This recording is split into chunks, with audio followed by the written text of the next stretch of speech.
শিক্ষার যদি বয়স না থাকে, মেধা বিকাশের কেন বয়স পেতে দেওয়া হবে? বয়স থাকবে।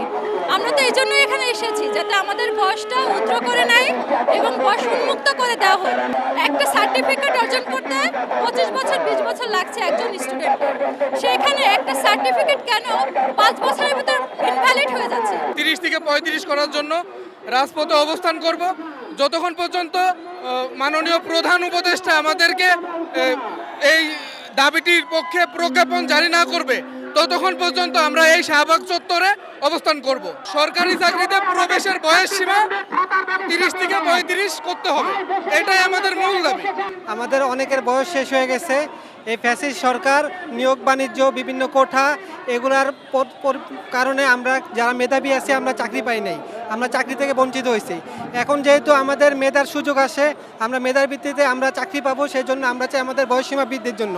এখন আমরা নতুন উপদেষ্টার কাছে একটাই দাবি, যেহেতু আমরা দীর্ঘদিন ধরে আমরা এই আন্দোলনের সাথে জড়িত আর সবাই একই চাওয়া যে বয়স বৃদ্ধি করা হোক, সেহেতু আমাদের এই দাবি আদায় করে আমাদের চাকরি পাওয়ার সুযোগ করা হোক, আমাদের মেধার মূল্যায়ন করা হোক। বিগত 12 বছরের একটা আন্দোলন, আমরা ছাত্র সমাজ চেয়েছি আমাদের একটা যৌক্তিক দাবি। আমরা 30-এর শৃঙ্খল ভেঙে 35কে আমাদের ছাত্র সমাজের দাবি মেনে নেওয়ার জন্য সরকারকে জোর দাবি জানাচ্ছি। এটা কোনো রাজনৈতিক আন্দোলন না, আমরা আমাদের ছাত্র সমাজের যৌক্তিক আন্দোলন করার জন্য এখানে এসেছি। এটা একটা অহিংস আন্দোলন এবং আমরা বিগত 12 বছর ধরে এই আন্দোলন করে আসতেছি।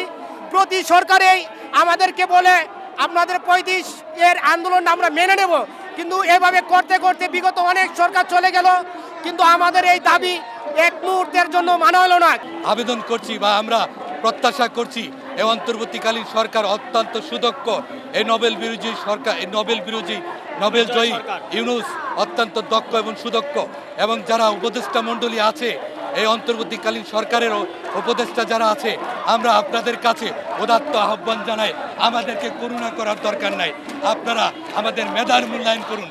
আমরা চাই 35